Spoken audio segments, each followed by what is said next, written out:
The Christian and Complete Armor by William Gurnall. Ephesians chapter 6, verse 12, chapter 7 of Satan's plot to defile the Christian spirit with heart sins. The second point follows, doctrine number 2, that these wicked spirits do chiefly annoy the saints with and provoke them to spiritual sins. Sins may be called spiritual upon a double account, either from the subject wherein they are acted or from the object about which they are conversant. First, in regard to the subject, when the spirit or heart is the stage whereon sin is acted. This is a spiritual sin. Such are all impure thoughts, vile affections, and desires. Though the object be fleshly lust, yet are spiritual sins, because they are purely acts of the soul and spirit, and break not forth unto the outward man. Secondly, in regard of the object, when that is spiritual and not carnal, such as are idolatry, error, spiritual pride, unbelief, etc., both which Paul calls the filthiness of the spirit, and distinguishes them from filthiness of the flesh. 2 Corinthians chapter 7, verse 1. Section 1. First, of the first, Satan labors what he can to provoke the Christian to heart sins, to stir up and foment these inward motions of sin in the Christian's bosom. Hence it is he can go about no duty, but these, his imps I may call them, haunt him. One moment or other darts in to interrupt him, as Paul tells us of himself. When he would do good, evil was present with him. If a Christian should turn back whenever these cross the way of him, he should never go on his journey to heaven. It is the chief game the devil hath left to play against the children of God. Now his field army is broken, and his commanding power taken away, which he had over them, to come out of these his strongholds, where he lies sulking, and fall upon their rear with these suggestions. He knows his credit now is not so good with the soul as when it was his slave. Then no drudgery work was so base that it would not do at his command. But now the soul is out of this bondage, and he must not think to command another servant as his own. No, all he can do is to watch the fittest season, when the Christian least suspects, and then to present some sinful motion handsomely dressed up in the eye of the soul, that the Christian may, before he is aware, take this brat up and handle it in his thoughts, till at last he makes it his own by embracing it. And this he knows will defile the soul.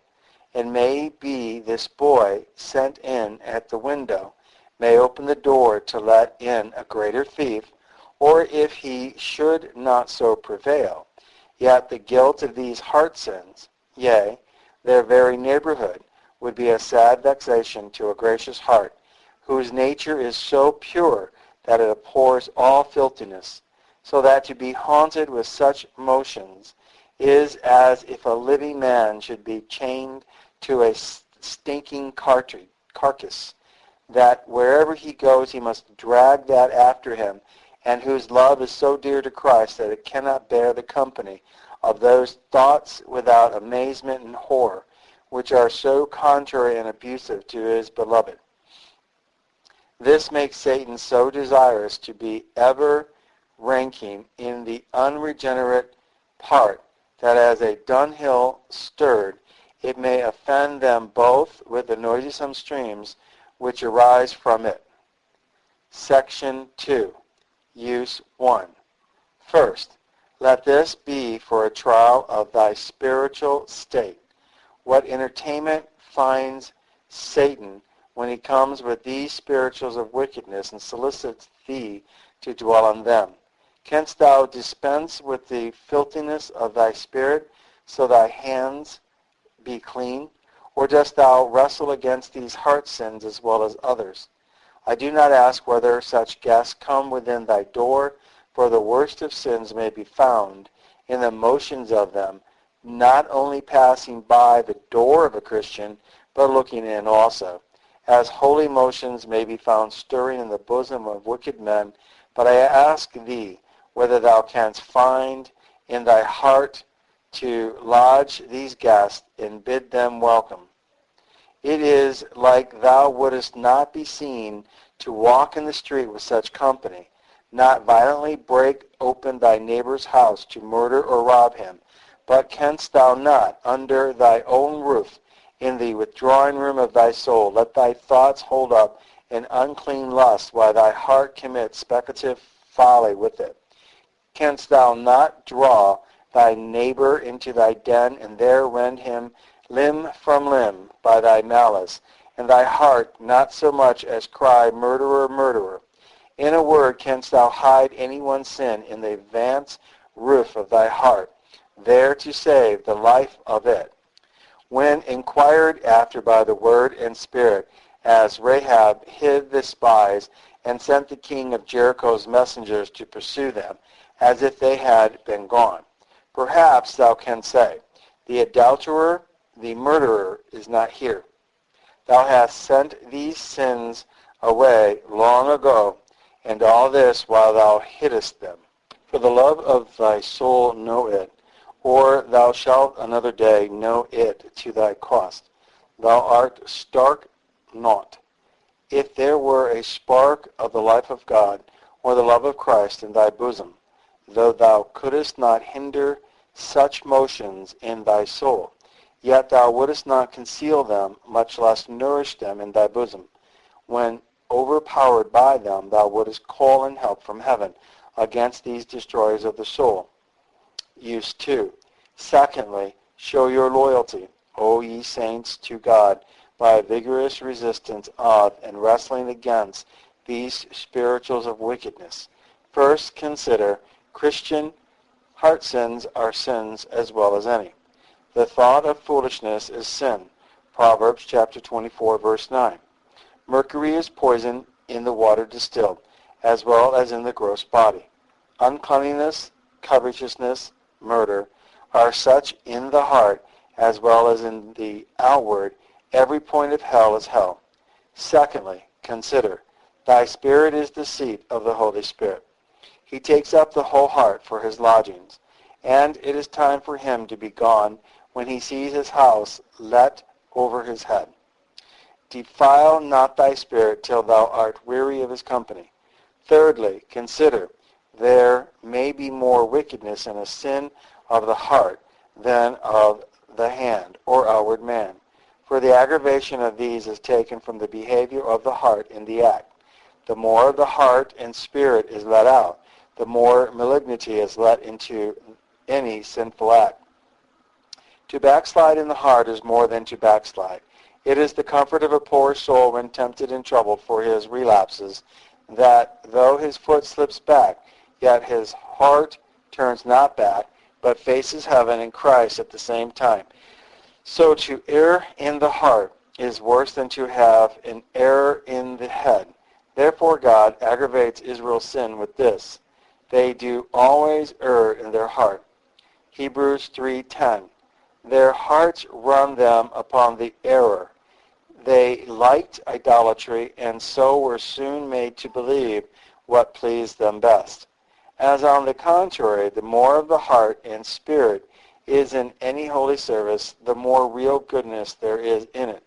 Though it fall short of others in the outward expression, the widow's two mites surpassed all the rest, Christ himself being judge. So in sin, though the internal acts of sin in thoughts and affections seem light upon man's balance, if compared with outward acts, yet these may be so circumspect that they may exceed the other in God's account. Peter lays the accent of magis sin on the wicked thought which his words portray to be in his heart. Pray God if perhaps the thought of thy heart may be forgiven. Acts chapter 8, verse 22.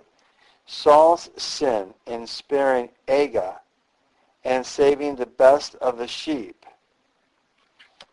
and oxen, which he was commanded to destroy, was materially a far less sin than David's adultery and murder. Yet it is made equal with the greater than both, even witchcraft itself. 1 Samuel chapter 15, verse 23. And whence received his sin such a die, but from the wickedness of his heart, that was worse than David's when deepest in the temptation. Fourthly, if Satan get into thy spirit and defile it, oh, how hard wilt thou find it to stay there. Thou hast already slipped of his broth, and now art more likely to be overcome at last to sit down and make thy full meal of that, which by tasting hath quieted thy palate already. It were strange if, while thou art musing, and thy heart hot with the thought of lust, the fire should not break forth at thy lips, or worse. Question. But what help hath we against this sort of Satan's temptation? Answer. I suppose thee a Christian that maketh this question, and if thou dost it in the plainness of thy heart, it proves thee one, who besides will or can desire in earnest to be eased of these guests, even when a carnal heart prays for deliverance from them, he would be loath his prayer should be heard. Not yet, Lord, the heart of such a one cries, as Austin confessed himself. Sin is as truly the offspring of the soul as children are of their bodies, and it finds as much favor in their eyes, yea, more, than the sinner can slay a son to save a sin alive. Micah 6, verse 7. And of all sins, none are more cherished than these heart sins. First, because they are of the firstborn of the sinful heart, and the chiefest strength of the soul is laid out upon them. Secondly, because the heart hath more scope in them than in outward acts. The proud man is stalked down oft to a short state, and cannot ruffle it in the world and appear to others in that pomp he would, but within his own bosom he can set up a stage, and in his own foolish heart present himself as great a prince as he pleases. The malicious can kill in his desires as many in a few minutes as the angel smote in a night of Sennacherib's host. Nero thus could slay all Rome on the block at once. Thirdly, these sins stay with the soul when the others leave it. When the sinner hath crippled his body with drunkenness and filthiness, and proves malus mertorius, cannot follow the devil's camp any longer in those ways, then these cursed lusts, which enter the sinner with stories of his old pranks and pleasures. In a word, these inward lusts of the heart have nothing but the conscience of a deity to quell them. Other sins put the sinner to shame before men, and as some that believed on Christ durst not confess him openly, because they love the praise of men, so there are sinners who are kept from vouching their lust openly for the same tenderness to their reputation. But here is no fear of that, if they can but forget that heaven sees them, or persuade themselves there is no danger from thence. The coast then is clear. They may be as wicked as they please. These make inward sins so hugged and embraced. If thou therefore canst find thy heart set against thee, I may venture to call thee a real Christian, and for thy help against them. First, be earnest with God in prayer to move and order thy heart in its thoughts and desires. If the tongue be such an unruly thing that few can tame, oh, what is the heart where such a multitude of thoughts? are flying forth as thick as bees from the hive and sparks from the furnace. It is not in man, not in the holiest on earth, to do this without divine assistance. Therefore we find David so often crying out in this respect to order his steps in his word, to unite his heart to his fear, to incline his heart to his testimonies. As a servant, when the child he tends is troublesome and will not be ruled by him, calls out to the father to come to him, who no sooner speaks, but all is silent with him. No doubt, holy David found his heart beyond his skill or power, that makes him so ought to its errand to God. Indeed, God hath promised thus much to his children, and order their steps for them. Psalms chapter 37, verse 22. Only he looks that they should bring their hearts to him for that end. Commit thy work to the Lord, and thy thoughts shall be established. Proverbs 16, verse 3, or ordered. Art thou setting thy face towards an ordinance where thou art sure to meet Satan, who will be disturbing thee with worldly thoughts, and may be worse? Let God know from thy mouth whether thou art going, and what thy fears are. Never doth the soul march in so goodly order as when it puts itself under the conduct of God. Secondly, set a strong guard about thy outward senses. These are Satan's landing places, especially the eye and the ear. Take heed what thou art, and portest at these. Vain discourse seldom passes without leaving some tinule upon the heart. As unwholesome air inclines to putrefaction, things sweeten themselves, so unsavory discourse to corrupt the mind that is pure. Look, thou breathest therefore in a clear air, and for thy eye let it not wander. Wanton objects cause wanton thoughts. Job knew his eye, and his thoughts were like to go together, and therefore to secure one, he covets with the other. Job 31, verse 1. Thirdly, often reflect upon thyself in a day, and observe what company is with thy heart. A careful master will ever and anon be looking into his workhouse and see what his servants are doing, and a wise Christian should do the same. We may know by the noise in the school the master is not there.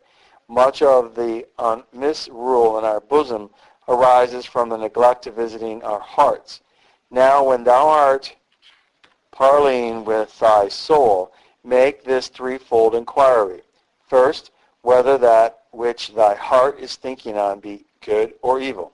If evil and wicked, such as are proud, unclean, distrustful thoughts, show thy abhorrency of them, and chide thy soul sharply for so much as holding conference with them, of which naught can come but dishonor to God, and mischief to thy own soul. And stir up thy heart to mourn for the evil neighborhood of them, and by this thou shalt give a testimony of thy faithfulness to God. When David mourned for Abner, all Israel, it is said, understood that day that it was not of the king to slay Abner. Thy mourning for them will show these thoughts are not so much of thee as of Satan. Secondly, if they be not broadly wicked, inquire whether they be not empty, frothy, vain imaginations that have no subserviency to the glory of God, thy own goods or others, and if so, leave not till thou hast made thyself apprehensive of Satan's design on thee and them. Though some are not for thy purpose, yet they are for his. They serve his turn and to keep thee from better. All the water is lost that runs besides the mill, and all thy thoughts are waste, which help thee not to do God's work withal in thy general or particular calling. The bee will not sit on a flower where no honey can be sucked, neither should the Christian. Why sittest thou here idle? Thou shouldest say to thy soul, when thou hast so much to do for God, and thy soul and so little time to dispatch it in. Thirdly, if thou findest they are good for matter thy heart is busied about, then inquire whether they be good for time and manner, which being wanton, they degenerate. First, for the season, that is good fruit, which is brought forth in its season, Christ liked the work his mother would have put him upon as well as herself, John chapter 2. But his time was not come. Good thoughts and meditations misplaced are like some interpretations of Scripture. Good truth, but bad expositions. They fit not the place they are drawn from, nor these the time. To pray when we should hear or be musing on the sermon, when we should pray, this is to rob God one way, to pay him another. Secondly, carefully observe the manner. Thy heart may meditate a good matter and spoil it in the doing.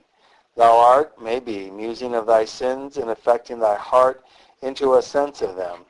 But so that while thou art stirring up thy sorrow, thou weakenest thy faith on the promise that is thy sin. He is a bad surgeon that in opening a vein goes so deep that he cuts an artery and lames the arm, if not kills the man. Or thou art thinking of thy family and providing for that. This thou oughtest to do, and art worse than an infidel if thou neglectest. But perhaps these thoughts are so distracting and distressful, as if there were no promise, no providence to relieve them. God takes this ill because it reflects upon his care of thee. Oh, how near does our duty here stand to our sin. So much care is necessary ballast to our soul. A little more sinks it under the waves of unbelief, like some things very wholesome, but 1 degree more of hot or cold would make them poison. End of chapter 7, read by Peter John Parisi. None of my audios are copyrighted. Please feel free to make as many copies as you desire to the glory of God.